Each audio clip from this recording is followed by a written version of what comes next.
സുപ്രധാന വാർത്ത. ജമ്മുകാശ്മീരിലെ രജൌരിയിൽ അജ്ഞാത രോഗം ബാധിച്ച് 16 പേർ മരിച്ച സംഭവത്തിൽ അന്വേഷണം നടത്താൻ സമിതിയെ നിയോഗിച്ച് കേന്ദ്ര ആഭ്യന്തരമന്ത്രി അമിത്ഷാ. രജൌരി ജില്ലയിലെ ബുദാൽ ഗ്രാമത്തിൽ 6 ആഴ്ചക്കിടെ 16 പേരാണ് രോഗം ബാധിച്ച് മരിച്ചത്. ആരോഗ്യ മന്ത്രാലയത്തിലെ മുതിർന്ന ഉദ്യോഗസ്ഥനാണ് സമിതിയെ നയിക്കുന്നതെന്നാണ് വിവരം. വിവരങ്ങളുമായി ആതിര ധർമ്മരാജ് ചേരുന്നു. ആതിര, ഇതൊരു രോഗമല്ല എന്നുള്ള തരത്തിലൊക്കെയാണ് ജമ്മുകാശ്മീർ ആരോഗ്യമന്ത്രിയൊക്കെ നേരത്തെ സൂചിപ്പിച്ചിരുന്നത്. എന്തായാലും ജമ്മുകാശ്മീർ സംസ്ഥാന സർക്കാരിന്റെ കീഴിലും ഇതേപോലൊരു SIT രൂപീകരിച്ചിട്ടുണ്ട്. ഇപ്പോൾ കേന്ദ്രം ഇടപെട്ട് വലിയൊരു നീക്കത്തിലേക്ക്, അല്ലെങ്കിൽ എന്താണ് ഈ അജ്ഞാത രോഗം എന്ന് കണ്ടുപിടിക്കാനുള്ളൊരു ശ്രമത്തിലേക്ക് കേന്ദ്രവും കൂടെ കടന്നു എന്ന് പറയാം, അല്ലേ? തീർച്ചയായിട്ടും കാളിദാസ്, സംസ്ഥാന സർക്കാരിന്റെ ഭാഗത്തു നിന്ന് SIT ഒക്കെ രൂപീകരിച്ചെങ്കിൽ പോലും ഈ രോഗം എന്താണ് എന്നതടക്കമുള്ള ഒരു നിഗമനത്തിലേക്ക് എത്താൻ സാധിക്കാത്തതിനെ തുടർന്നാണ് ഇപ്പോൾ കേന്ദ്ര ആഭ്യന്തരമന്ത്രി അടക്കം നേരിട്ട് ഒരു ഉന്നതതല സമിതിയെ രൂപീകരിക്കുകയും ആ സമിതിയുടെ നേതൃത്വത്തിൽ ഒരു അന്വേഷണത്തിന് ഇപ്പോൾ പ്രഖ്യാപനവും നടത്തിയിട്ടുള്ളത്. നേരത്തെ തന്നെ സൂചിപ്പിച്ചതുപോലെ തന്നെ 6 ആഴ്ചക്കിടെ 16 പേർ മരിക്കുന്നു. കൃത്യമായി പറഞ്ഞാൽ ഒരു ദുരൂഹ സാഹചര്യം. അജ്ഞാത രോഗമെന്ന് വിശേഷിപ്പിക്കുമ്പോൾ പോലും വിഷാംശത്തിന്റെ ഒരു രാസപരിശോധനയിൽ ഈ മരിച്ചവരുടെ രാസപരിശോധനാ ഫലത്തിൽ നിന്ന് വിഷാംശത്തിന്റെ സാന്നിധ്യം കണ്ടെത്തിയിട്ടുണ്ട്. ന്യൂറോടോക്സിനുകൾ എന്ന് പറയുന്ന വിഷാംശത്തിന്റെ സാന്നിധ്യമാണ് കണ്ടെത്തിയിട്ടുള്ളത്. ഇത് ബാധിച്ചു കഴിഞ്ഞാൽ മരണം ഉറപ്പാണ് എന്നുള്ളതാണ്. ഈ രോഗത്തെ മറികടക്കാനുള്ള മറ്റ് സംവിധാനങ്ങൾ ഒന്നും തന്നെ ഇല്ല. പക്ഷേ ഇത് എങ്ങനെ ബാധിച്ചു എന്നതിലടക്കമുള്ള ഒരു ആശങ്കയാണ് ഇപ്പോൾ പ്രദേശത്താകെ നിലനിൽക്കുന്നത്. ഇത് പ്രാദേശികമായി വലിയ തരത്തിലൊരു ഭീതിയിലേക്ക് എത്തിച്ചു എന്നുള്ളത് തന്നെയാണ് ഇപ്പോൾ മുമ്പിൽ കാണുന്ന ഏറ്റവും ഭയാനകരമായ ഒരു കാര്യമെന്ന് പറയുന്നത്. ഈ മരിച്ചവരിൽ ആദ്യം മരിച്ച ഒരു 5 പേർ അത് ഒരു കുടുംബത്തിലെ ആളുകളാണ്. പിന്നീട് മറ്റൊരു കുടുംബത്തിലെ 7 പേർ മരിക്കുന്നു. പിന്നീട് ഒരു 4 പേർ കൂടെ മരിക്കുന്നു. ഡിസംബർ 7 മുതലാണ് ഈ സംഭവം ഉണ്ടാകുന്നത്. തുടർന്ന് കഴിഞ്ഞ ആഴ്ച വരെ ഇത്തരത്തിൽ മരണം സ്ഥിരീകരിക്കുന്ന ഒരു സാഹചര്യമാണ് ഈ രജൌരി ജില്ലയിലെ ബുദാൽ ഗ്രാമത്തിൽ ഉണ്ടായിട്ടുള്ളത്. ആ സാഹചര്യത്തിലാണ് ഇപ്പോൾ അന്വേഷണം വ്യാപിപ്പിക്കുന്ന രീതിയിലേക്ക് അതിൽ ഈ ജലവിതരണ വകുപ്പിലെ ഉദ്യോഗസ്ഥർ, അതുപോലെ തന്നെ ഫോറൻസിക് വിഭാഗം, ആരോഗ്യം, അങ്ങനെ തുടങ്ങി വിവിധ മേഖലകളിലുള്ള ഉന്നത ഉദ്യോഗസ്ഥർ ചേർന്നുള്ള ഒരു ഉന്നതതല സമിതിയാണ് ഇപ്പോൾ നിയോഗിച്ചിട്ടുള്ളത്. ഈ സമിതി പ്രാദേശികമായി ആ പ്രദേശത്ത് പരിശോധന നടത്തിയിട്ടുണ്ടായിരുന്നു. ആളുകളിൽ നിന്നൊക്കെ വസ്തുതകൾ ശേഖരിച്ചിട്ടുണ്ടായിരുന്നു. പക്ഷേ എങ്ങനെയാണ് ഈ രോഗം ഇത്തരത്തിൽ വ്യാപിച്ചത് എന്നുള്ള കാര്യത്തിൽ ഇപ്പോഴും വ്യക്തത ഉണ്ടായിട്ടില്ല എന്നുള്ളതാണ് ഏറ്റവും ശ്രദ്ധേയകരമായ മറ്റൊരു കാര്യമെന്ന് പറയുന്നത്.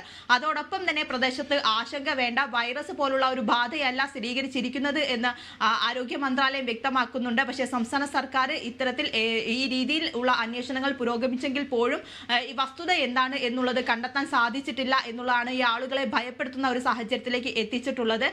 ഏതായാലും ഈ ആദ്യം 5 പേർ, പിന്നീട് 7 പേർ, പിന്നീട് 4 പേർ എന്നിങ്ങനെ 16 പേരാണ് ഇപ്പോൾ മരിച്ചിട്ടുള്ളത്. ഇവർ നേരത്തെ ഒരു പരിപാടിയിൽ പങ്കെടുക്കുകയും അവിടെ നിന്ന് പൊതുവായി ഭക്ഷണം കഴിക്കുകയും തുടങ്ങിയ സാഹചര്യങ്ങളൊക്കെ ഉണ്ടായിരുന്നു എന്നൊക്കെ പറയുന്നുണ്ട്. 5700-ൽ പരം ആളുകളെ ഇപ്പോൾ സംഭവവുമായി ബന്ധപ്പെട്ട് വിവരങ്ങൾ ശേഖരിച്ചിട്ടുണ്ട്. പക്ഷേ ആ രീതിയിൽ തന്നെയാണോ ഇത് പകർന്നിട്ടുള്ളത് എന്നതടക്കമുള്ള കാര്യങ്ങളിൽ കൃത്യതയില്ല. ഇനി ജലാംശത്തിൽ നിന്നാണ് ഇത് പകർന്നിട്ടുണ്ടോ, അല്ലെങ്കിൽ രാസവളവുമായി ബന്ധപ്പെട്ട എന്തെങ്കിലും പ്രശ്നങ്ങളുണ്ടോ തുടങ്ങിയ കാര്യങ്ങളിലൊക്കെയാണ് അന്വേഷണം നടക്കുന്നത്.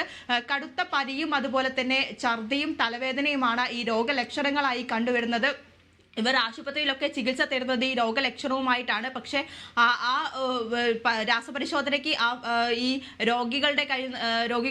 രോഗികളുടെ പരിശോധനയ്ക്കായി രാസപരിശോധന നടത്തുകയും ആ പരിശോധനയിൽ ഈ മരിച്ച എല്ലാവരുടെയും സാമ്പിളുകളിൽ നിന്ന് ഈ ന്യൂറോടോക്സിനുകൾ കണ്ടെത്തുകയും ചെയ്ത സാഹചര്യത്തിലാണ് ഇത്തരത്തിലൊരു ദുരൂഹ സാഹചര്യത്തിലേക്ക് കാര്യങ്ങൾ നീങ്ങുന്നത് എന്നുള്ളത് തന്നെയാണ്. ഏതായാലും കൃത്യമായ ഒരു നിഗമനത്തിലേക്ക് സംസ്ഥാന സർക്കാരിന് എത്താൻ സാധിക്കാത്ത ഒരു സാഹചര്യത്തിലാണ് ഇപ്പോൾ കേന്ദ്ര ആഭ്യന്തരമന്ത്രിയുടെ നേതൃത്വത്തിൽ ഒരു ഉന്നത സമിതി രൂപീകരിച്ചിട്ടുള്ളത്. ആ സമിതി ഇപ്പോൾ അന്വേഷണം നടത്തും. അതിനുശേഷമായിരിക്കും കൃത്യമായ രീതിയിൽ എന്താണ് സംഭവത്തിന് പിന്നിൽ എന്നുള്ള കൃത്യമായ ഒരു നിരീക്ഷണത്തിലേക്ക് എത്താൻ സാധിക്കുക എന്നാണ് അറിയുന്നത്. ഏതായാലും ആശങ്കപ്പെടേണ്ട ഒരു വൈറസ് സാന്നിധ്യമല്ല എന്നുള്ള ഒരു സ്ഥിരീകരണം ആരോഗ്യ മന്ത്രാലയം ഉറപ്പ് നൽകുന്നുണ്ട്. പക്ഷേ ഇത്തരത്തിൽ മരണങ്ങൾ കൂടുന്ന സാഹചര്യത്തിൽ പ്രദേശത്ത് വലിയ രീതിയിലുള്ള ആശങ്കയും ഭീതിയും നിലനിൽക്കുന്നു എന്നുള്ളതാണ് ഏറ്റവും കൂടുതൽ എടുത്തു പറയേണ്ടത്. കാളിദാസ്, തീർച്ചയായും ആതിര, എന്തായാലും ജമ്മുകാശ്മീരിനെ സംബന്ധിച്ച് ജമ്മുകാശ്മീർ എന്ന് പറയുന്നത് ഒരു അതിർത്തി സംസ്ഥാനമാണ്.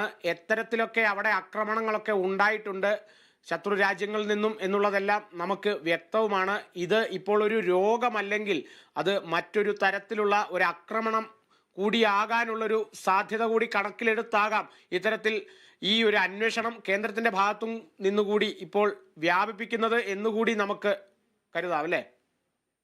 തീർച്ചയായിട്ടും ആ രീതിയിലുള്ള വാർത്തകളൊക്കെ പുറത്തു വരുന്നെങ്കിൽ പോലും നമുക്ക് സ്ഥിരീകരിക്കാൻ സാധിച്ചിട്ടില്ല എന്നുള്ളതാണ്. ആ രീതിയിലുള്ള ഒരു സംശയം കേന്ദ്രത്തിന്റെ ഭാഗത്തു നിന്ന് ഉണ്ടായിട്ടുണ്ട്. അതുകൊണ്ട് തന്നെയാണ് ഇത്തരത്തിൽ വലിയ രീതിയിലുള്ള ഒരു ഉന്നത സമിതിയെ ഇപ്പോൾ കേന്ദ്ര ആഭ്യന്തര മന്ത്രാലയം തന്നെ നിയോഗിച്ചിട്ടുള്ളത്. ആ ആഭ്യന്തര മന്ത്രാലയത്തിന്റെ നേതൃത്വത്തിൽ തന്നെയായിരിക്കും അന്വേഷണം നടക്കുക. കാരണം നേരത്തെ തന്നെ ഈ ജമ്മു കാശ്മീരുമായി ബന്ധപ്പെട്ട് പറയുകയാണെങ്കിൽ ആർട്ടിക്കിൾ 317 ഒക്കെ എടുത്തു കളഞ്ഞ സാഹചര്യം മുതൽ തന്നെ അവിടെ വലിയ തരത്തിലുള്ള പ്രശ്നങ്ങളും പരിഭവങ്ങളൊക്കെ ഉള്ള സംസ്ഥാനമാണ്. അതോടൊപ്പം തന്നെ ഇപ്പോൾ പൊതു തെരഞ്ഞെടുപ്പ് നടന്നു. ആ രീതിയിൽ വലിയ തരത്തിലുള്ള ഒരു ആശങ്ക ഇപ്പോഴും നിലനിൽക്കുന്ന ഒരു സംസ്ഥാനം തന്നെയാണ് രാജ്യത്തിന്റെ ഏറ്റവും മുകളിലുള്ള ആ സംസ്ഥാനം എന്ന് പറയുന്നത്. അതോടൊപ്പം തന്നെ പാകിസ്ഥാൻ തൊട്ടടുത്ത് കിടക്കുന്നു. അതുപോലെ വലിയ രീതിയിലുള്ള പ്രതിസന്ധികൾ ആഭ്യന്തരമായി പല വിഷയങ്ങളിൽ നിലനിൽക്കുന്നു തുടങ്ങിയ കാര്യങ്ങളൊക്കെ ഈ ജില്ലയുമായി ബന്ധപ്പെട്ട് അല്ലെങ്കിൽ സംസ്ഥാനവുമായി ബന്ധപ്പെട്ട് നമുക്ക് ഏറ്റവും എടുത്തു പറയേണ്ട കാര്യങ്ങൾ. അതുകൊണ്ട് തന്നെ ഈ കാര്യത്തിൽ ഒരു ദുരൂഹമായ സാഹചര്യം നിലനിൽക്കുന്നു. അതോടൊപ്പം ഈ സംസ്ഥാന സർക്കാരിന് ഈ സംഭവം എന്താണെന്ന് കണ്ടുപിടിക്കാൻ വൈകുന്നു എന്നതടക്കമുള്ള കാര്യങ്ങളാണ് ഇപ്പോൾ വലിയ രീതിയിലുള്ള പ്രതിസന്ധിയിലേക്ക് നീങ്ങുകയും അത് ആഭ്യന്തര മന്ത്രാലയം നേരിട്ട് തന്നെ ഇടപെടുകയും ആ രീതിയിലൊരു സമിതിയെ രൂപീകരിക്കുകയും ചെയ്തിട്ടുള്ളത്. ഏതായാലും കൃത്യമായ അന്വേഷണത്തിനും നിരീക്ഷണങ്ങൾക്കും ശേഷമായിരിക്കും എന്താണ് സംഭവം എന്നുള്ള കാര്യത്തിൽ ഒരു വ്യക്തത വരൂ എന്നാണ് കേന്ദ്ര ആഭ്യന്തര മന്ത്രാലയത്തിൽ നിന്ന് ഇപ്പോൾ നമുക്ക് ലഭിക്കുന്ന വിവരം എന്ന് പറയുന്നത്. പക്ഷെ മറ്റു തരത്തിലുള്ള കാര്യങ്ങളൊക്കെ ഉന്നയിക്കപ്പെടുമ്പോഴും അതൊന്നും സ്ഥിരീകരിക്കുന്ന രീതിയിലേക്കുള്ള നിഗമനങ്ങൾ കിട്ടിയിട്ടില്ല എന്നുള്ളത് തന്നെയാണ് വാസ്തവം. ഏതായാലും ജനങ്ങളോട് ആശങ്കപ്പെടേണ്ട ഒരു സാഹചര്യമില്ല എന്ന് കേന്ദ്ര ആരോഗ്യ മന്ത്രാലയം അടക്കം പറയുന്നുണ്ട്. കാരണം വൈറസ് അല്ലാത്ത ഒരു സാഹചര്യം നിലനിൽക്കുമ്പോൾ അത് പടർന്നു പിടിക്കുന്ന ഒരു സാഹചര്യത്തിലേക്ക് നീങ്ങില്ല. അതുകൊണ്ട് തന്നെ ആ രീതിയിൽ എല്ലാവരും ആശങ്കപ്പെടേണ്ട ഒരു സാഹചര്യം നിലവിൽ ഇപ്പോഴില്ല. പക്ഷേ ഈ മരണത്തിന്റെ സാന്നിധ്യം അല്ലെങ്കിൽ ഈ ന്യൂറോ ടോക്സിനുകൾ എന്ന് പറയുന്ന ഈ വിഷാംശത്തിന്റെ സാന്നിധ്യം എവിടെ നിന്ന് വന്നു, അത് എങ്ങനെ എത്തി, ഇത്തരത്തിൽ ഓരോ കുടുംബത്തിൽ, അതായത്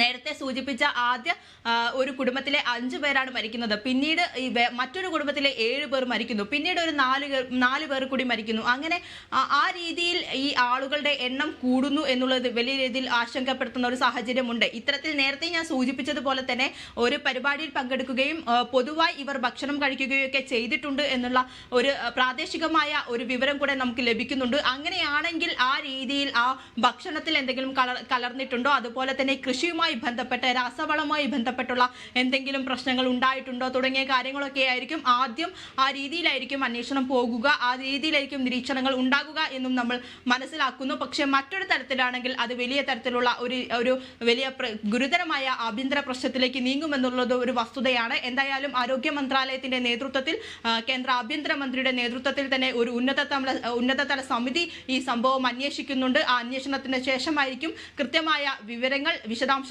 പുറത്തുവരിക. കാളിദാസ്. ശരി.